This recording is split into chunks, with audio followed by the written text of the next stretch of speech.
Винаги е било удоволствие за мен да представям такива теми, особено когато крайният резултат е като този, който успяхме да постигнем с реализирането на този проект. Както всички знаете, чували се. Както всички знаете, предстои откриване на новоизградения общински пазар. След като приключихме проектирането през миналата година, началото на тази започнахме да работим по възлагането, знаете. Сключихме договор с строителна фирма, която започна изпълнението на проекта и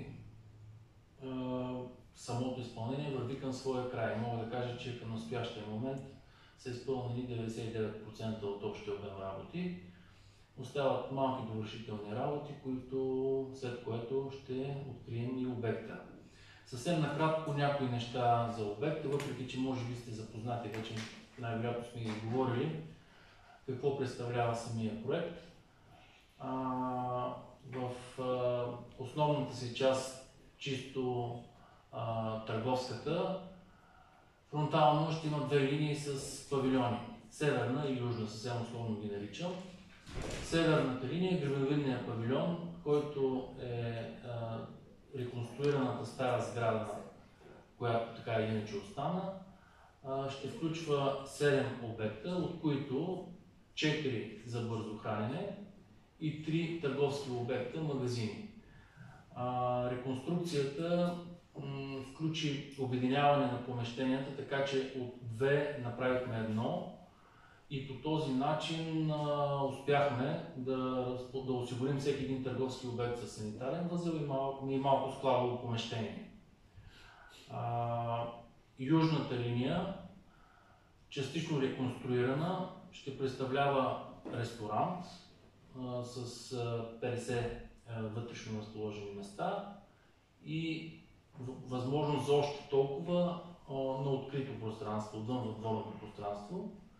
Непосредствено близо ще има изградени вече 4 търговски обекта, като ще включват агроаптека, ветеринарна аптека и 2 търговски помещения за магазини. Освен търговските площи, вложихме доста усилия да облагородим и площите, които ще бъдат използвани от преминаващите, от ползвателите на търговските обекти. Гражданите ще имат възможност да използват малка зона за контактуване, за срещи, в която са изградени нови зелени площи с пейки, 2 фонтанки, чешмище също са монтирани, така че пространството ще разполага с всички удобства за посетителите.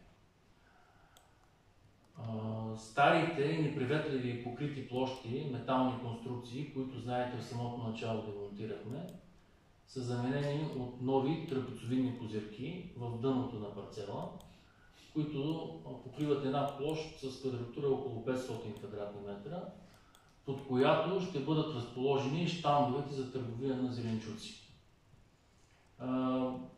Броя на самите щандове има възможност да варира в зависимост от необходимостта, като първоначалната бройка ще бъде около 35, с възможност те да бъдат увеличавани.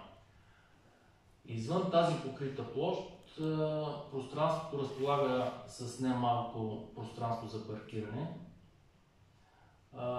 което ще бъде използвано от гражданите, като в четвъртъчен ден това пространство ще бъде реорганизирано за търговия от бусове и от други открити площи. Знаете, есенно традиционно продажбата на зеле и други продукти, които изискват едрогабаритни транспортни средства да влизат в зоната за търговия.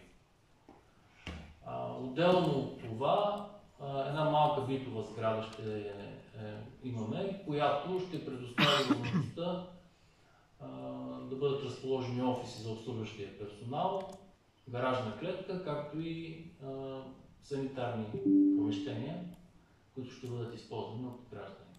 Туалетни, включително и за хора в неравностойно положение. Изпълнители на обекта Евробул Project ЕОД град София с управител господин Иван Иванов, строителен надзор Троя Консулт с управител господин Дилян Енкин, авторски надзор АДА Агенция Дизайн и архитектура АД град София с представител Радомира Дамянова. Това са участниците в строителството, разбира се, главният герой господин Веселинов, общински пазари като възложител, с нашето съдействие, разбира се. И последно ще кажа, общата стойност на реализирания проект е 2 милиона 770 хиляди лева. Часа и датата да обявяваме, госпожо Михайлова. Да поканим журналистите на 21 декември от 12 часа. Това е първият пазарен ден, на който ще открием и новите търговски площи. Заповядайте. Ще има ли увеличение на цените за ползване на пазара? В момента се подготвят тръжни документи за обявяване на процедурите. Доколкото знам, цените са запазени и са сходни на тези като на малкия пазар. Увеличаване... Може би на закритите... Не, мисълта ми е не на постоянните, а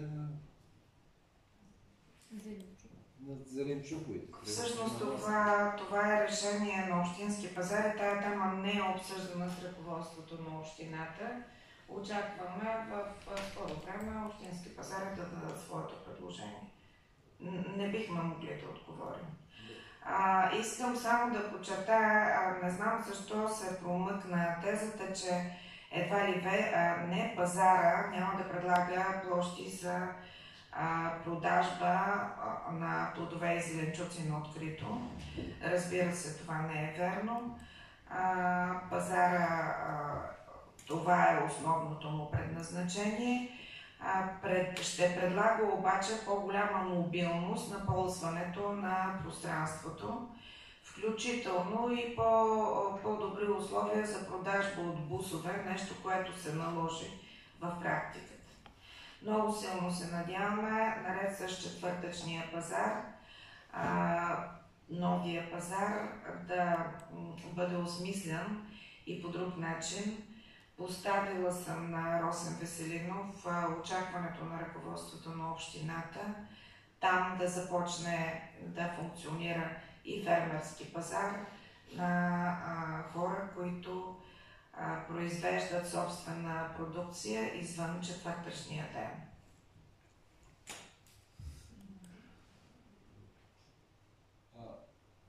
Цялото пространство там става нещо много интересно и един втори мол на открито, втори ритейл с била, което е почти готово. Това е прекрасен нов голям пазар с допълнението към пазара. Нали? Всъщност се получава и втори пазар отзад с складовете от тържището бившите. Въпросът ми е какъв ангажимент към цялото това пространство. Знаем, че Била направи кръстовището, има другия тъй наречен хипермаркет, Т-маркет, който е може би единственият хипермаркет в света, който няма паркинг. И там е тотална лудница. Имаха едни инвестиционни обещания, когато взеха латвийска ли беше фирмата, не помня, и нищо не направиха, според мен. Има ли някакъв механизъм и те да се включат в цялото това преформяне на това супер пространство?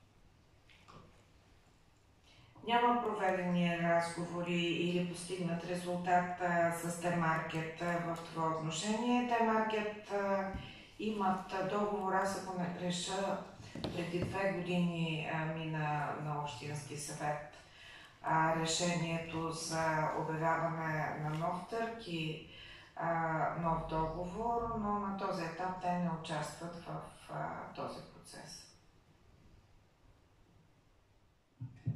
Други въпроси към инженер Райковски? Тъй като той постави началото с канене на събития, сега госпожа Тодорова ще продължи да ви кани на предстоящи събития. Преди това една новост